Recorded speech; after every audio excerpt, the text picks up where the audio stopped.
Dengan nama Allah yang Maha Pengasih lagi Maha Penyayang. Surah Al-Baqarah surah 231 sampai 233. Wa idza, dan apabila tolaktumun nisa, kalian menceraikan istri-istri kalian, fabalagna, lalu sampai ajalahunna, masa idahnya, masa menunggunya, fa'amsikuhunna, maka tahanlah, maka rujuklah mereka, bima'ruf, dengan cara yang baik, au sarri'una, atau ceraikan mereka, bima'ruf, juga dengan cara yang baik.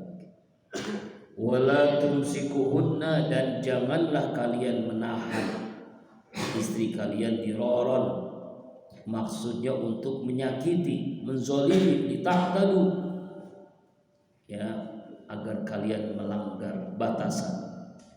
Wa may yaf'al, dan siapa orang yang melakukan itu, jalika, yang itu, faqad, maka sungguh zalama, ia telah zalim, nafsahu, kepada dirinya sendiri. Wala tattakhiju, dan janganlah kalian menjadikan ayatillah, ayat-ayat Allah, huzwan, sebagai ejekan, hinaan. Wazkuru, dan ingatlah kalian nikmat Allah alaikum, atas kalian. Wa ma anzala alaikum, dan apa yang telah Dia turunkan alaikum, atas kalian, minal kitab, dari Al-Qur'an, wal hikmah, dan sunnah, ya'izukum bih, Dia menasihati kalian dengan itu. Wattaqullah, dan bertakwalah kalian kepada Allah. Wa'lamu, ketahuilah oleh kalian, annallaha, bahwasanya Allah, bikulli syai'in, terhadap segala sesuatu, alimun, maha mengetahui. Allah Subhanahu wa taala pada ayat ini membicarakan tentang masalah cerai, masalah talak. Ya. Jadi perbuatan yang dibolehkan walaupun dibenci oleh Allah. Jadi dalam hadis Rasulullah itu, perbuatan yang boleh tapi dibenci adalah talak, cerai. Jadi suami yang menceraikan istrinya, ya, menceraikan istrinya. Tetapi memang kadang, ya, dalam rumah tangga itu, ya, karena ketidaksesuaian, ya kan, ya, karena kesepakatan, ya, akhirnya suami menceraikan istri, ya, atau istri yang ingin berpisah dengan suami, ya kan, yang disebut dengan gugat cerai namanya. Kenapa? Karena suaminya tidak bisa memberikan nafkah, suaminya zalim, sering memukul, nah itu kan. Nah ini bagaimana nih tuntunan Al-Quran membahas tentang cerai ini. Wa idza talaqtumun nisa, dan apabila kalian, hai suami-suami, menceraikan istri, fabalagna, ya, lalu mereka sampai ajalahunna, masa idahnya.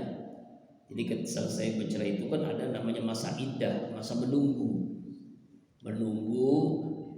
apakah kembali lagi merujuk, atau istri itu cari suami yang lain. Fa'amsikuhunna, maka tahanlah, rujuklah mereka, bima'ruf, dengan cara yang baik, ya. Jadi ini perintah oleh Allah. Jadi kalau menceraikan harus cara yang baik. Kalau mau rujuk juga kembali lagi harus dengan cara yang baik. Jangan semenang-menang, sewenang-wenang, zolim, hanya niatnya untuk menyakiti. Au sarihunna, atau ingin menceraikan yang bima'ruf, juga dengan cara yang baik. Kalau ingin rujuk dengan cara yang baik, kalau ingin menceraikan juga dengan cara yang baik, ya. Jadi jangan ada kezaliman, baik bagi suami ataupun bagi istri. Nah ini, jadi ayat ini menjelaskan tentang etika akhlak dalam bercerai. Jadi jangan sampai seorang suami itu, ya, semaunya dewek gitu, ya, semaunya dewek untuk menceraikan istrinya, padahal ya istri juga punya hak, ya itu. Atau juga dalam kasus ini adalah wala tumsikuhunna diraran lita'tadu, janganlah kalian menahan mereka diraran dengan maksud untuk zalim, menyakiti istri, lita'tadu kalian melanggar batas. Wa may yaf'al dzalika, maka sungguh kalau kalian melakukan itu faqad zalama nafsa, maka sungguh kalian telah berbuat zalim kepada dirinya. Tuh. Jadi ada nih seorang suami yang menceraikan istri, ya kan? Lalu masa iddah, ketika datang masa iddah, masa menunggu, istri kan pengen kawin lagi dengan laki-laki lain. Dia datang lagi tuh, rujuk lagi. Setelah rujuk dia ceraikan lagi. Ada masa nunggu tuh, masa iddah tuh. Masa nunggu lagi dia kembali lagi, rujuk lagi. Ini namanya main-main. Nah, ini pernah kejadian di zaman Nabi, seorang laki-laki yang telah menceraikan istrinya, kemudian ia rujuk sebelum masa iddahnya selesai. Setelah itu ia menceraikan lagi. Ketika itu masa iddah dia rujuk lagi. Nah, ini namanya mempermainkan hukum. Supaya apa? Supaya istri itu nggak kawin sama laki-laki lain. Ya kalau kita itu digantung namanya. Digantung, tahu nggak? Ya nggak jelas gitu statusnya. Ketika menceraikan masa iddah, dia mau nikah lagi dengan laki-laki lain, dia rujuk lagi. Setelah rujuk dia cerai lagi, masa iddah dia nikah lagi. Astagfirullah, rujuk lagi. Nah ini apa? Tujuan suami itu adalah untuk diroron, menyakiti, menzolimi istri. Nah ada tuh begitu kejadian di zaman jahiliyah dulu. Maka turun ayat ini, nggak boleh begitu. Ya, apa kata Allah? Wala tattakhiju ayatillah, janganlah kalian menjadikan ayat-ayat Allah huzwan, sebagai bahan main-main, ejekan, hinaan, permainan. Jadi mempermainkan hukum, mempermainkan aturan Allah, huzwan. Ya, jadi jangan sampai begitu. Ya Pak ya. Jadi ada dulu yang melakukan itu. Kalau cerai, kalau rujuk, jangan udah dirujuk ceraiin lagi. Ya kan? Setelah rujuk kembali lagi ceraiin lagi, begitu terus. Akhirnya istri tadi itu gak bisa nikah sama laki-laki lain. Nah, ini namanya mempermainkan hukum. Ya nggak boleh. Ya, mempermainkan hukum. Ya, bahkan kata Rasulullah salasun, 3 hal. Dalam hadis riwayat Imam Daud, Imam Turmuji, Imam Ibnu Majah dari Abu Hurairah radhiyallahu anhu, qala Rasulullah SAW, Rasulullah bersabda, salasun, 3 hal, jidduhunna jiddun wa hazluhunna jiddun. Sungguh-sungguhnya itu sungguh-sungguh, main-mainnya itu sungguh-sungguh. Tuh. Sungguh-sungguhnya dianggap sungguh-sungguh, main-mainnya dianggap sungguh-sungguh. Apa itu 3 hal itu? An-nikahu, pertama nikah. Hati-hati Pak. Jadi jangan ngomong sembarangan. Saya terima nikahnya, mas kawinnya, padahal cuma main-main sandiwara. Jatuh tuh nikah. Tuh, orang yang main film bikin sinetron tuh hati-hati tuh Pak. Main-main dalam nikah sungguh-sungguh, kata Nabi. Cerai juga begitu. Wartolaku tolak cerai main-main doang sama istri. Neng, pulang dong ke rumah. Istri apa? Orang tuamu. Ya, saya udah gak betah sama kamu berkeluarga. Gitu. Ngomong begitu. Padahal main-main tuh, itu jatuh cerai tuh Pak, jatuh talak, hati-hati. Warroja'atu, dan rujuk juga begitu. Rujuk juga nggak boleh juga main-main. Udah lama yang kita cerai, ya kita balik lagi yuk. Cuma main-main doang, nggak boleh juga sungguh-sungguh. Jadi main-main itu jadi sungguh-sungguh, sungguh-sungguh jadi sungguh-sungguh. Apa itu? Nikah, talak, rujuk. Jadi nggak boleh dipermainkan istilahnya. Wala tattakhiju ayatillahi huzwan. bahan ejekan, bahan main-main. Hati-hati nih Pak. Inilah makanya tujuan berumah tangga itu apa? Sakinah, mawaddah, warahmah. Ya, keluarga yang memberikan ketenangan, kasih sayang, kebahagiaan dunia dan akhirat. Jangan mudah mengucapkan kalimat nikah, kalimat cerai, kalimat rujuk. Main-main jadi sungguh-sungguh, apalagi sungguh-sungguh jadi sungguh-sungguh. Itu kayak sekarang orang kan hanya mempermainkan aja kan. Nauzubillah. Ya itu ya kan, Masya Allah. Bahkan kasus perceraian di kita ini Pak tinggi banget Pak. Di beberapa daerah itu pengadilan agama itu kasus perceraian itu tinggi. Kenapa bisa terjadi? Karena memang banyak orang yang main-main dalam pernikahan. Ya Allah. Kecuali memang terpaksa. Boleh cerai itu pintu yang dibolehkan. Kalau terpaksa istrinya udah enggak tidak memberikan kebahagiaan, malah memberikan kesengsaraan, ya dia durhaka terus gitu kan, menyakiti kita terus, nah itu boleh bercerai. Ya, atau suami yang zalim, suami yang memukul, tangannya kasar gitu kan dan sebagainya, atau selingkuh, nah ini kan tahu selingkuh kan, ya, berzinah dengan laki-laki lain, ya kan, ya jajan dengan, seringkali kan sering banyak kasus-kasus perselingkuhan. Nauzubillahi min dzalik ya. Emang yang rumput itu lebih bagus rumput tetangga kan ya. Yang rumput tetangga lebih bagus padahal sama-sama rumput. Ya Pak ya. Kenapa bisa lebih bagus? Itulah setan masuk ya. Ya, berduaan dengan sekretaris akhirnya selingkuh ya kan, seringkali kan bos-bos itu kan. Ya kan, Allah.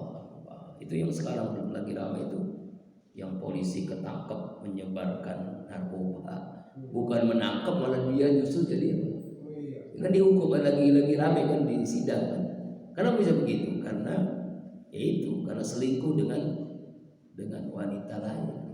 Padahal Pak istri itu cantik banget. Kok kenapa kok selingkuhnya orangnya nggak cantik, aneh. Istri aslinya tuh istrinya itu cantik banget. Bisa selingkuh, itulah setan kan masuk. Astagfirullah, auzubillahi min.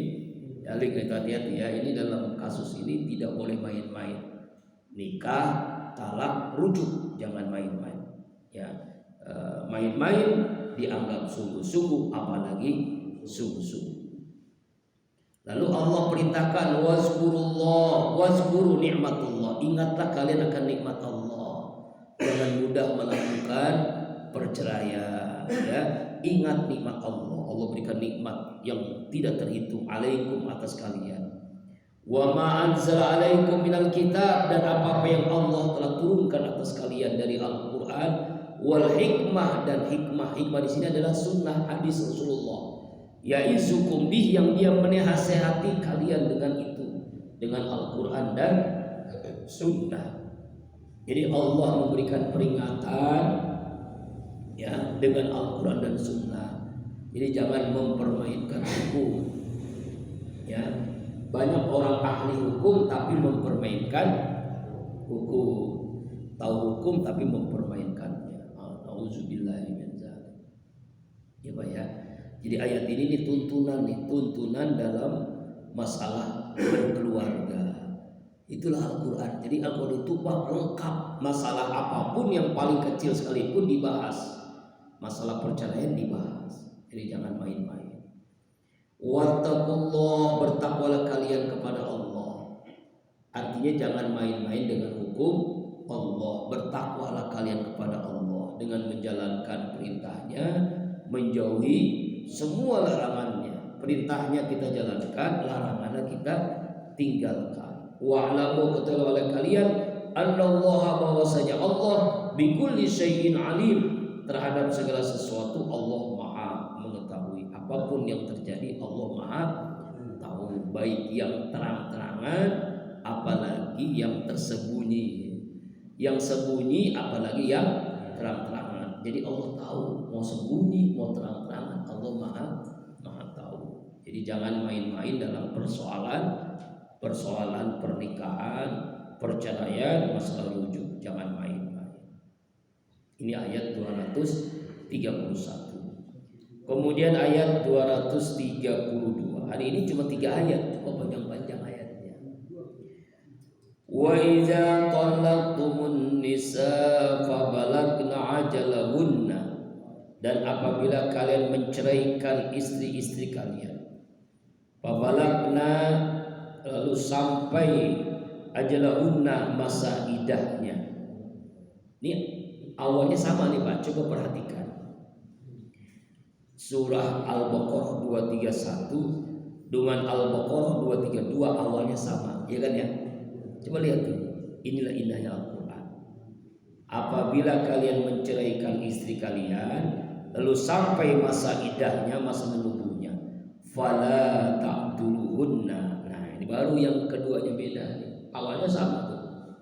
Maka janganlah kalian menghalangi istri-istri kalian ayyankihna, untuk nikah lagi, azwajahunna, dengan suami-suami mereka. Artinya jangan menghalangi istri yang sudah diceraikan untuk nikah dengan pilihannya. Idza taradau, apabila kalian saling rujuk, ya ingin rela, bainahum, di antara mereka, bil ma'ruf, dengan cara yang baik. Ya, inilah perintah Allah, ya kan? Jadi jangan menghalangi. Misalnya kalau seandainya nauzubillah ya, kita ini cerai dengan istri itu pengen nikah lagi, jangan dihalang-halangi. Jangan dihalang-halangi ya Pak, ya nggak boleh. Ya karena dia sudah bukan istri kita. Namanya bukan istri berarti dia milik siapapun kalau dia mau nikah dengan. Jadi janda namanya ya. Ya janda-janda tua disantuni, janda-janda muda. Ada tuh di daerah Pak, nggak jauh dari daerah Bogor, namanya apa itu? Itu umur 17 tahun udah 2 kali janda. 12 tahun. Ya Allah, berarti janda kembang banget itu ya. 2 kali nikah Pak. Sekarang jadi janda lagi. Ya Allah, ada banyak tuh. Jadi kenapa nikah muda gitu? Masih muda nikah, akhirnya cerai. Ya Allah. Itu banyak tuh Pak. Ya, nauzubillahi min dzalik. Jadi ini tuntunan Al-Quran ya. Jangan sampai kita menjadi zolim, padahal dia sudah selesai masa iddahnya, lalu dia mau menikah, ya jangan sampai kita larang-larang. Jangan melarang. Jangan nikah sama dia lu belum lebih sengsara lu. Oh, jangan. Ya dia udah pilihan dia, namanya udah boleh. Idza tarawdu bainahum bil ma'ruf. Ya. Apabila memang sudah ada kecocokan, ya kan, saling ridho, saling ikhlas, ya bil ma'ruf, juga dengan cara yang baik. Jadi jangan sampai kita menjadi zolim kepada seorang istri padahal dia sudah kita ceraikan, ya dia mau nikah lagi lalu kita larang-larang. Al-Quran ini kan tuntunan. Namanya tuntunan pasti ada kejadian yang begitu Pak, pasti kan. Pasti ada seorang suami yang seperti ini. Dia menceraikan istri, tapi dia nggak mau istri kawin dengan orang lain. Ya Allah, itu zalim. Padahal dia udah punya anak, dia punya kebutuhan yang lainnya. Nggak boleh Pak ya, jangan dilarang-larang. Ya, atau juga misalnya, ya kalau kamu nanti misalnya kalau saya mati duluan, kamu nikah lagi, saya akan datang kepada kamu. Jangan. Ya Allah, aneh-aneh aja ya. Ya Allah, kira-kira ada kayak begitu tuh Pak. Ya Allah, jangan sampai ini. Jadi jangan sampai kita zalim kepada seorang perempuan. Dia sudah cerai, kita ceraikan, lalu kita larang-larang dia nikah dengan laki-laki lain. Gak boleh itu Pak ya. Iya gak boleh. Kenapa? Itu bagian dari kezaliman. Dzalika yu'azu bihi. Demikianlah itu. Artinya kalau misalnya kalau kamu ingin rujuk, Ya kalau kembali lagi silakan kalau merujuk, tapi jangan dilarang-larang kalau dia menikah. Yu'azu, dinasihatin bihi dengannya. Man kana minkum yu'minu billahi wal yawmil akhir. Kepada siapa orang yang di antara kalian yang beriman kepada Allah, beriman kepada hari akhir. Jadi kalau kita beriman kepada Allah pada hari akhir, ikuti perintah Allah, kamu akan selamat. Ya kan, kamu akan selamat. Ya, hati-hati nih ya. Sebab ada orang yang nikah cerai, nikah cerai, nikah cerai, jadi gonta-ganti. Gitu. Bahkan sekarang nikahnya yang ketujuh.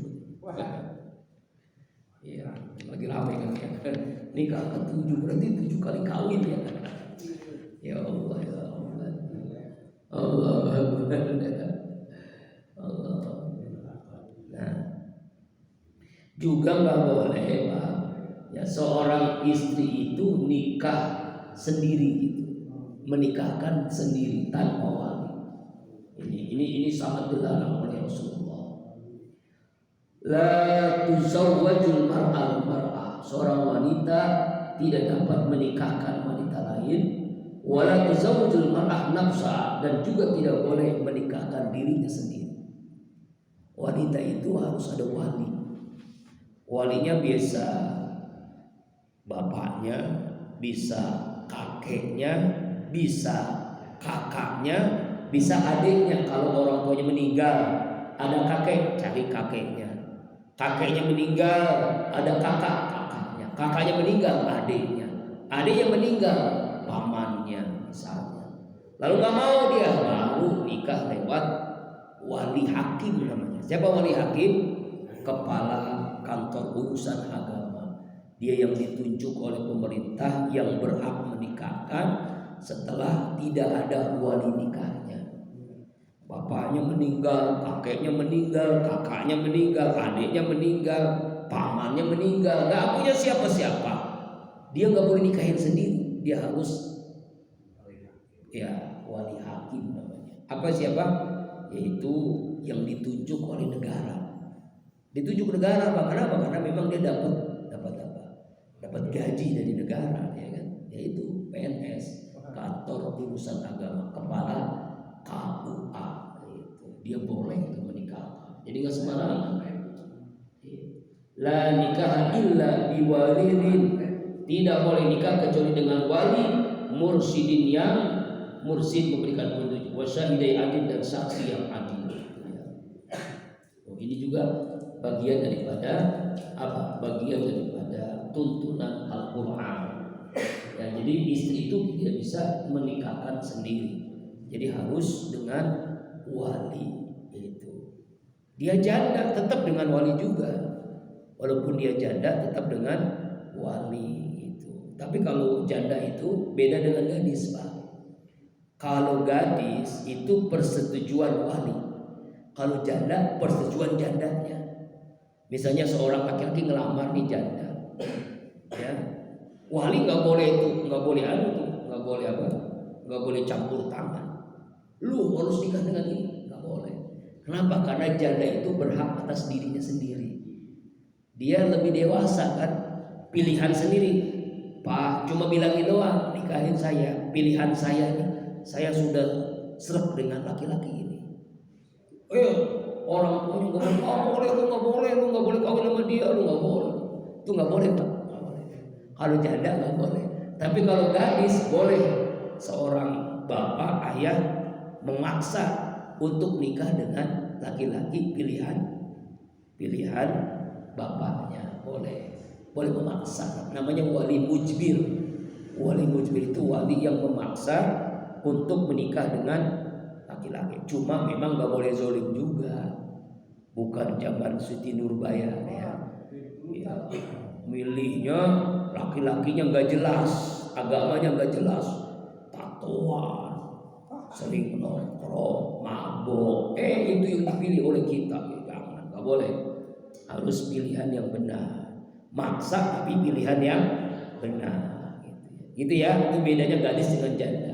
Kalau janda pilihan sendiri, kalau gadis pilihan orang tua. Oh zaman sekarang maka jangankan Jangankan janda, gadis juga pilihan sendiri sekarang ya. Orang tua cuma setuju doang ya. Allah, itu zaman sekarang.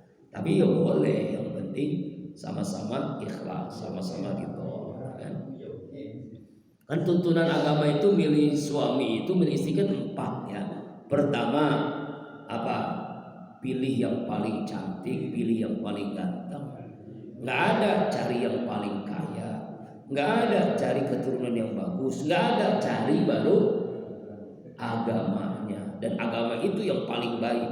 Kalau sudah karena agama, dia akan ganteng, dia akan cantik, dia akan kaya, dia akan baik. Itu. Jadi pilihannya ya karena agamanya. Coba ya. Tuntunan ini adalah kalau kalian beriman kepada Allah, kalau kalian beriman kepada hari akhir. Zalika azka lakum wa athhar. Demikianlah kalau kalian melakukan itu, azka itu lebih suci, wa athhar dan lebih bersih bagi kalian. Wallahu ya'lamu antum la ta'lamun. Allah Maha mengetahui dan kalian tidak mengetahui. Allah tahu tentang keadaan kalian. Ya. Tuh. Ayat ini Pak berawal dari peristiwa ketika ada saudara iparku Makil bin Yasir hendak merujuk istrinya setelah masa iddah terakhir, akan tetapi aku melarangnya, padahal Allah mengetahui bahwasanya suami itu saling cinta, masih ada saling cinta. Silakan, jangan sampai kita larang-larang. Kalau rujuk nggak boleh dilarang-larang, ya kan ya, boleh ya. Kalau mau kawin lagi silakan, boleh ya, itu kawin lagi boleh. Kenapa? Karena memang itu syariat ya Pak ya. Nah itu yang terakhir setelah 233 itu mau panjang ayat ini terakhir. Ini masalah nyusu nih. Ini kan yang masalah nyusu. Al-Quran ini Pak ya Allah luar biasa, bahas masalah nyusu, air susu ibu. Kenapa Pak? Karena banyak sekarang wanita-wanita sekarang nggak mau nyusui karena khawatir kecantikannya berkurang, teteknya jadi nggak bagus ya Pak ya, karena khawatir. Padahal Pak, air susu ibu itu susunya lebih murni, lebih bersih daripada air susu sapi. Ya, juga jadi menyehatkan anaknya, memberikan kecerdasan, ya kan? Lebih dekat kepada seorang ibu. Nih Al-Quran nih, tuntunan Al-Quran tentang air susu ibu, bukan air susu sapi. Wal walidatu, yuk para ibu-ibu nih, yurdina hendaklah ia menyusui auladahunna, anak-anak mereka, haulaini kamilain 2 tahun. Kalau sekarang nyusuin berapa tahun Pak? Boro-boro cuma seminggu, cuma sebulan, kadang 2 bulan. Ya Allah ya Allah, ya Allah 2 tahun tuh Pak, 2 tahun nyusuin anak. Kalau nyusuin bapaknya anak-anak berapa tahun? Seumur hidup. Jadi 2 tahun ya Pak ya, 2 tahun ya Allah. Ini nih, jangan merasa karena kerja, karena wanita karir, ya Pak ya, karena kecantikan, nyusuinya cuma 2 hari doang, cuma seminggu doang. Nyusuin itu batasannya adalah 2 tahun. Bahkan kemana Pak? Kamilain, apa kamilain itu Pak? Sempurna, artinya 2 tahun penuh, 2 tahun sempurna. Tuh Masya Allah tuh. Ya Allah ya Rabbana. Ya. Tuh ya. Kenapa 2 tahun? Rasulullah SAW menjelaskan, la yuharrimu minar rodhoha illa ma kana fil haulaini. Penyusuan tidak mengharamkan pernikahan kecuali yang dilakukan kurang dari 2 tahun. Lebih nggak boleh Pak. Lebih nggak boleh. Misalnya sampai 3 tahun tuh nggak boleh. Jadi batasannya sampai 2 tahun. Kalau misalnya seorang anak usianya lebih dari 2 tahun, dia masih menyusui, ya maka dia itu tidak bisa tidak jatuh muhrimnya mahramnya. Karena kalau dulu itu ya seorang ini misalnya nih seorang yang tidak mampu menyusui karena sakit, ini beda ya, bukan karena kecantikan, bukan karena takut sibuk, bukan, tapi karena apa? Karena sakit, karena air susunya nggak bagus, ya karena nggak makan daun apa supaya bagus tuh, katuk gitu dan sebagainya. Udah minum itu Pak Ustaz, tapi susunya nggak bagus, kata dokter juga nggak boleh katanya. Nah maka dia anak kita itu disusuin sama siapa? Sama orang lain. Siapa? Misalnya masih kakaknya atau adiknya atau bibinya dan sebagainya, masih keluarga besarnya, boleh. Itu boleh. Ya, itu boleh. Ya. Nabi saja disusui sama siapa? Sama wanita namanya Robiyatul Al-Adawiyah yang menyusui Nabi itu. Bukan Halimatus Sa'diyah. Ya, memang itu tradisi Arab Pak, jahiliyah itu tradisinya itu yang nyusuin orang lain. Iya, orang lain tradisi. Makanya Halimah itu punya anak yang jadi saudaranya Rasulullah tuh kan. Kenapa? Karena dia nyusuin. Jadi saudara sesusuan. Tuh nggak boleh tuh, kalau makanya hati-hati Pak kalau seorang ibu nyusuin anak orang lain, harus dicatat ini anak siapa. Sebab nanti kalau udah gede dia suka, dia mau nikah, nggak boleh, haram. Kenapa? Sepersusuan, jadi mahram, jadi muhrim, jadi mahram. Nggak boleh nikah, kayak sama kakak sama adik sama. Makanya hati-hati ya. Iya. Ini bagian daripada hukum nih Pak.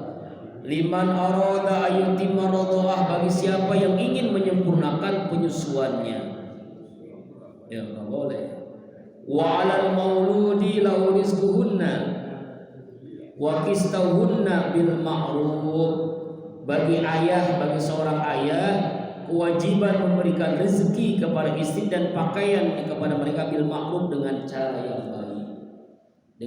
yang baik. Jadi artinya adalah seorang suami berkewajiban untuk memberikan makanan kepada istrinya agar anaknya bisa berkembang dengan baik. Makanya air susu untuk ibu hamil, ya kan? Kenapa? Supaya untuk ibu menyusui. Supaya apa? Susunya jadi bagus. Makan daun katuk, sayur-sayuran, kemudian juga minum susu supaya ibu itu susunya jadi bagus, supaya anaknya bisa sehat, begitu. Itu penelitian Pak. Air susu ibu itu memberikan kecerdasan, memberikan kekuatan, memberikan kesehatan, menyembuhkan penyakit-penyakit. Jadi anak itu jadi kuat karena disusuin oleh emaknya. Jadi ada penyakit yang tidak bisa dikenakan kepada anak yang menyusui air susu ibu tuh, ya Pak ya. Jadi itu. Bagaimana misalnya ada seorang anak yang menyusui lebih dari 2 tahun, susah disapihnya, ada nggak? Ini ngapa pengen deket banget gitu, pengen netek baik gitu, padahal umurnya udah 3 tahun atau 2 tahun setengah. Kalau sama orang lain itu dia tidak bisa jadi mahram karena lebih dari 2 tahun. Kalau 2 tahun jadi mahram, kalau lebih dari tahun tidak jadi mahram ya. Makanya jangan sampai kita membiarkan anak yang udah 2 tahun masih nyusu juga, nggak boleh. Jadi batasannya paling lama 2 tahun. Usahakan kalau sebelum 2 tahun itu disapih gitu. Misalnya tetenya dikasih apa begitu kan? Ya, dikasih balsem atau dikasih apa begitu. Supaya anak itu jangan ya sama maknya baik, pengen nyusu baik gitu, padahal usianya lebih dari 2 tahun. Ya Allah. Atau bingung ya, lagi nyusu, ini kok mau rokok gitu. Karena nyusunya gantian sama bapaknya, jadi borok. Astagfirullahaladzim. Akhirnya nggak mau tuh, supaya disapi caranya begitu Pak. Habis ngerokok netek bapak gitu. Nanti anaknya nggak bisa nyusu lagi. Allah Akbar walillah. Lu ada yang nanya nih, ada seorang bapak suami menyusui istrinya. Minum dia. Minum apa? Minum susu yang dikeluarin oleh istrinya. Itu gimana itu? Ya nggak ada hukumannya, nggak apa-apa. Haram sih enggak jatuh haram. Jadi nggak jadi gara-gara nyusu istrinya dia jadi mahram, enggak. Makanya kan 2 tahun. Tapi serakah banget sih buat bocah masih pengen banget. Ya, buat bocah itu mah susu buat bocah gitu ya. Kalau pengen nyusu aja, nyusu sapi aja. Oh, Akbar. Ada di sini ada yang masih nyusu ya. Oh, Akbar. Habib. La tukallafu nafsun illa wus'aha. Ini pagi-pagi kok ngomong susu kita ya. Tidak dibebani seorang kecuali dengan kemampuannya. Nah, inilah kenapa ayatnya begini. Karena tidak semua seorang ibu bisa menyusui. Kan ada sakit, teteknya kurang bagus, susunya kurang bagus. Ya jangan dipaksain itu ya. Ya jangan dipaksain, jangan memaksakan seorang ingin netain anaknya padahal dia nggak sehat, susunya nggak bagus. Nah itu jangan. Maka tidak ada beban bagi orang yang tidak mampu, sesuai kemampuan saja. Ya. Tuh, la tudar walidatun. Janganlah kalian menderita seorang ibu mendengar anaknya, nggak boleh tuh. Jangan gara-gara kewajiban menyusui seorang ibu tuh menderita karena anaknya, nggak boleh. Bagaimana caranya? Ya dia harus ngasih kepada orang lain. Artinya ngasih upah kepada saudaranya. Biwalidiha karena anaknya. Wala mauludul lahu, dan janganlah menderita seorang ayah biwalid karena anaknya. Tuh nggak boleh tuh. Karena anak kita menderita. Karena anak ibu menderita, jangan. Itulah maksudnya memberikan kesengsaraan gitu ya, kesusahan. Walau warisi, dan juga kewajiban atas waris misul jalik seperti itu. Fa in arada fisalan. Nah ini dia. Artinya nih kalau nggak mampu kita kasih ke orang lain. Ya, artinya saudara kita, ya saya ini susunya nggak bagus. Mohon keikhlasan empok yang menjadi ibu susu bagi anak saya. Nah, itu ya. Kalau orang lain harus tahu keturunannya, dan nanti kalau udah besar kita bilangin, ya nak, itu ibu susumu, nggak boleh kamu kawin dengan anak dia, begitu nggak boleh. Jadi harus dicatat ya kalau misalnya itu terjadi, gitu ya. Ya Pak ya, ini masalah usuhan. Wa in aroda, dan jika kalian menginginkan pisolan untuk menyapi. Nah, suami istri, seorang ibu dan ayah, anaknya pengen disapi, tapi belum 2 tahun, boleh nggak? Boleh Pak, ternyata. Ya boleh. Tapi antorodin, kerelaan, kesepakatan minhuma, keduanya. Tapi kerelaannya jangan sampai ke kecepetan, kesepakatan nyusuin hanya seminggu doang, jangan. Yang paling tidak setahun lah, 1 tahun itu asik lah, atau paling tidak 1 tahun setengah nyapi, boleh nggak? Boleh. Watasawin, dan hasil musaf wala junali, maka tidak berdosa baginya. Tapi memang ini tuntunan ayat. Kalau 2 tahun bagus, kurang dari 2 tahun boleh itu artinya. Tapi jangan sampai hanya seminggu atau sebulan, jangan. Jadi paling tidak itu 1 tahun lah, 1 tahun nyusu bagi anak itu 1 tahun, itu ya. Ini kan unzurna min ikhwanikunna fa inna mawdu'anil madjo'ah.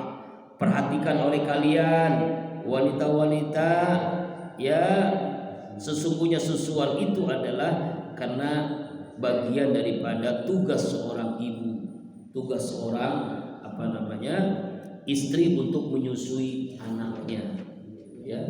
Tuh, jadi jangan sampai anak itu menjadi sengsara karena seorang ibu tidak mau menyusui anaknya ya, karena ini bagian daripada perintah Allah Subhanahu wa taala.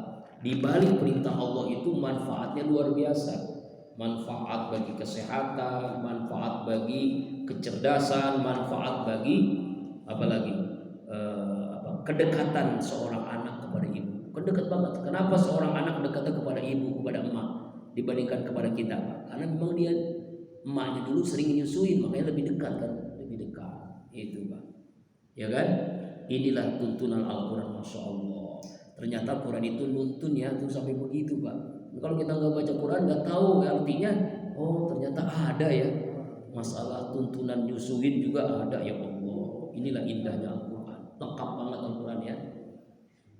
Wa in aradtum, dan jika kalian menginginkan antas tarji'u, kalian menyusui kepada orang lain, nah itu kan auladakum, anak kalian, fala junaha alaikum, maka tidak ada dosa bagi kalian. Idza sallamtum, apabila kalian menyerahkan ma'ataitum bil ma'ruf, untuk memberikan upah dengan cara yang baik. Tuh, jadi kalau kita nyewa emak, nyewa ibu menyusui, kasih upah. Jangan gratis. Kenapa? Karena emaknya kan perlu makan, perlu minum, perlu yang bergizi supaya anak yang disusui juga sehat. Jadi kasih upah sesuai kesepakatan. Misalnya kalau kita beli susu sapi itu, ya kan? Itu berapa? Sebulan tuh berapa botol? Habisnya berapa? Misalnya kita anggap sebulan 100.000. Jadi emak yang menyusui atau ibu yang menyusui orang lain juga dikasih 100.000, samain gitu. Jangan susu sapi 100.000 yang menyusui hanya dikasih 20.000. Keterlaluan. Ya Allah, itu mah keterlaluan ya. Jadi samain aja ya. Bisa sesuai kesepakatan. Ya, bil ma'ruf, dengan cara yang baik. Wattaqullah, bertakwalah kalian kepada Allah, wa alamu, kalian annallahu, bahwasanya Allah bima ta'mal basir, Allah Maha mengetahui apa yang kalian lakukan. Wallahu a'lam bishawab.